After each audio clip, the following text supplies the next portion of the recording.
बोलिए शिव शंकर भगवान की जय। प्रिय भक्तों, शिव महापुराण के रुद्र संहिता तृतीय पार्वती खंड की अगली कथा है मैना और हिमालय की बातचीत, पार्वती तथा हिमवान के स्वप्न तथा भगवान शिव से मंगल ग्रह की उत्पत्ति का प्रसंग। तो आइए भक्तों, आरंभ करते हैं ये कथा और 9वां तथा 10वां अध्याय। ब्रह्मा जी कहते हैं, हे नारद, जब तुम स्वर्गलोक को चले गए तब से कुछ काल और व्यतीत हो जाने पर एक दिन मैना ने हिमवान के निकट जाकर उन्हें प्रणाम किया। फिर खड़ी हो वे गिरी कामनी मैना अपने पति से विनय पूर्वक बोली।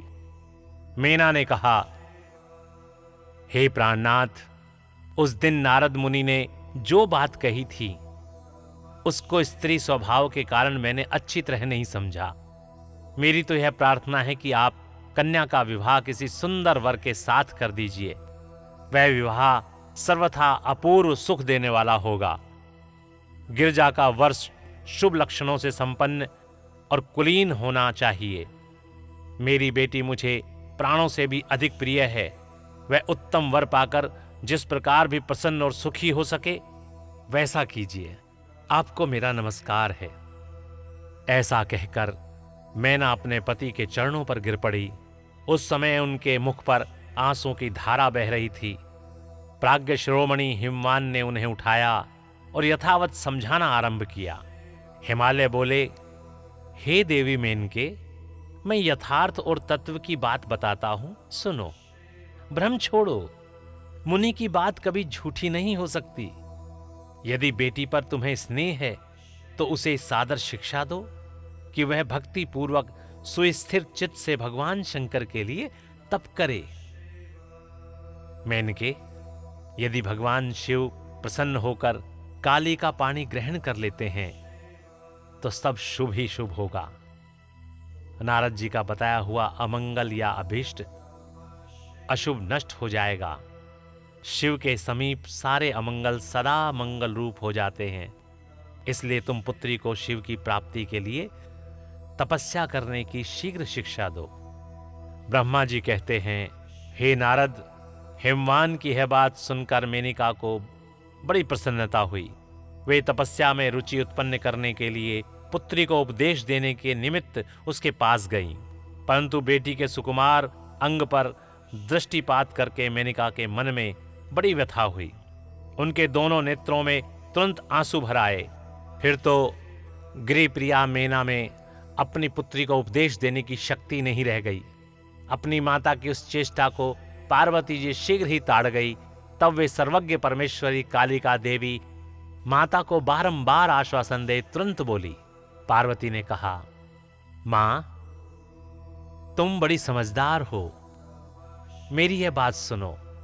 आज पिछली रात्रि के समय ब्रह्म मुहूर्त में मैंने एक स्वप्न देखा है, उसे बताती हूं। माताजी, स्वप्न में एक दयालु एवं तपस्वी ब्राह्मण ने मुझे शिव की प्रसन्नता के लिए उत्तम तपस्या करने का प्रसन्नतापूर्वक उपदेश दिया है। हे नारद, यह सुनकर मेनका ने शीघ्र अपने पति को बुलाया और पुत्री के देखे हुए स्वप्न को पूर्णतः कह सुनाया। मेनका के मुख से पुत्री के स्वप्न को सुनकर गिरिराज हिमालय बड़े प्रसन्न हुए और अपनी प्रिय पत्नी को समझाते हुए बोले। गिरिराज ने कहा, प्रिय, पिछली रात में मैंने भी एक स्वप्न देखा है। मैं आदर पूर्वक उसे बताता हूं, तुम प्रेम पूर्वक उसे सुनो। एक बड़े तपस्वी, उत्तम तपस्वी थे। नारद जी ने वर के जैसे लक्षण बताए थे, उन्हीं लक्षणों से युक्त शरीर को उन्होंने धारण कर रखा था। वे बड़ी प्रसन्नता के साथ मेरे नगर के निकट तपस्या करने के लिए आए। उन्हें देखकर मुझे बड़ा हर्ष हुआ और मैं अपनी पुत्री को साथ लेकर उनके पास गया। उस समय मुझे ज्ञात हुआ कि नारद जी के बताए हुए वर भगवान शंभु यही हैं। तब मैंने उन तपस्वी की सेवा के लिए अपनी पुत्री को उपदेश देकर उनसे भी प्रार्थना की कि वे उसकी सेवा स्वीकार करें। परंतु उस समय उन्होंने मेरी बात नहीं मानी। इतने में ही वहां साख्य और वेदांत के अनुसार बहुत बड़ा विवाद छिड़ गया। तदंतर उनकी आज्ञा से मेरी बेटी वहीं रह गई और अपने हृदय में उन्हीं की कामना रखकर भक्ति पूर्वक उनकी सेवा करने लगी। हे सुमुखी, यही मेरा देखा हुआ स्वप्न है जिसे मैंने तुम्हें बताया है। अतः प्रिय, मैंने कुछ काल तक इस स्वप्न के पल की परीक्षा या प्रतीक्षा करनी चाहिए। इस समय यही उचित जान पड़ता है। तुम निश्चित समझो, यही मेरा विचार है। ब्रह्मा जी कहते हैं, हे मुनीश्वर नारद, ऐसा कहकर गिरिराज हिमवान और मेनका शुद्ध हृदय से उस स्वप्न के फल की परीक्षा एवं प्रतीक्षा करने लगे। देवर्षे, शिव भक्त शिरोमणे, भगवान शंकर का यश परम पावन, मंगलकारी, भक्तिवर्धक और उत्तम है। तुम इसे आदरपूर्वक सुनो। दक्ष यज्ञ से अपने निवास स्थान कैलाश पर्वत पर आकर भगवान शंभु प्रिया विरह से कातर हो गए और प्राणों से भी अधिक प्यारी सती देवी का हृदय से चिंतन करने लगे। अपने पार्षदों को बुलाकर सती के लिए शोक करते हुए उनके प्रेम वर्धक गुणों का अत्यंत प्रीतिपूर्वक वर्णन करने लगे। यह सब उन्होंने सांसारिक गति को दिखाने के लिए किया। फिर गृहस्थ आश्रम की सुंदर स्थिति तथा नीत रीत का परित्याग करके वे दिगंबर हो गए और सब लोकों में उन्मत्त की भांति भ्रमण करने लगे। लीला कुशल होने के कारण विरही की अवस्था का प्रदर्शन करने लगे। सती के विरह से दुखित हो कहीं भी उनका दर्शन ना पाकर भक्त कल्याणकारी भगवान शंकर पुनः कैलाश गिरि पर लौट आए और मन को यत्नपूर्वक एकाग्र करके उन्होंने समाधि लगा ली, जो समस्त दुखों का नाश करने वाली है। समाधि में वे अविनाशी स्वरूप का दर्शन करने लगे। इस तरह तीनों गुणों से रहित हो वे भगवान शिव चिरकाल तक सुस्थिर भाव से समाधि लगाए बैठे रहे। वे प्रभु स्वयं ही माया के अधिपति निर्विकार परब्रह्म हैं। तदंतर जब असंख्य वर्ष व्यतीत हो गए तब उन्होंने समाधि छोड़ी। उसके बाद तुरंत ही जो चरित्र हुआ उसे मैं तुम्हें बताता हूं। भगवान शंकर के ललाट से उस समय श्रम जनित पसीने की एक बूंद पृथ्वी पर गिरी और तत्काल एक शिशु के रूप में परिणत हो गई। हे मुने, उस बालक के 4 भुजाएं थी, शरीर की कांति लाल थी और आकार मनोहर था। दिव्य धुति से दीप्तिमान वह शोभाशाली बालक अत्यंत दुस्सह तेज से संपन्न था। तथापि उस समय लोकाचार परायण परमेश्वर शिव के आगे वह साधारण शिशु की भांति रोने लगा। यह देख पृथ्वी भगवान शंकर के भयमान उत्तम बुद्धि से विचार करने के पश्चात सुंदरी स्त्री का रूप धारण करके वहीं प्रकट हो गई।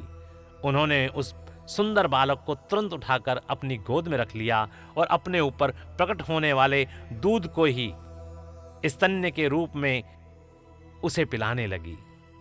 उन्होंने स्नेह से उसका मुंह चूमा और अपना ही बालक मान हंस हंस कर उसे खिलाने लगी। परमेश्वर शिव का हित साधन करने वाली पृथ्वी देवी सच्चे भाव से स्वयं उसकी माता बन गई। संसार की सृष्टि करने वाले परम कौतिकी एवं विद्वान अंतर्यामी शंभु वह चरित्र देखकर हंस पड़े और पृथ्वी को पहचान कर उनसे बोले, धरणी, तुम धन्य हो। मेरे इस पुत्र का प्रेम पूर्वक पालन करो। यह श्रेष्ठ शिशु मुझ महातेजस्वी शंभु के श्रम जल पसीने से तुम्हारे ही ऊपर उत्पन्न हुआ है। हे वसुधे, यह प्रियकारी बालक यद्यपि मेरे श्रम जल से प्रकट हुआ है, तथापि तुम्हारे नाम से तुम्हारे ही पुत्र के रूप में इसकी ख्याति होगी। यह सदा त्रिविध तापों से रहित होगा, अत्यंत गुणवान और भूमि देने वाला होगा। यह मुझे भी सुख प्रदान करेगा। तुम इसे अपनी रुचि के अनुसार ग्रहण करो। ब्रह्मा जी कहते हैं, हे नारद, ऐसा कहकर भगवान शिव चुप हो गए। उनके हृदय से विरह का प्रभाव कुछ कम हो गया। उनमें विरह क्या था, वे लोकाचार का पालन कर रहे थे। वास्तव में सत्पुरुषों के लिए श्री रुद्रदेव निर्विकार परमात्मा ही हैं। शिव की उपर्युक्त आज्ञा को शिरोधार्य करके पुत्र सहित पृथ्वी देवी शीघ्र ही अपने स्थान को चली गईं। उन्हें अत्यंतिक सुख मिला। वह बालक भौम नाम से प्रसिद्ध हो युवा होने पर तुरंत काशी चला गया और वहां उसने दीर्घ काल तक भगवान शंकर की सेवा की।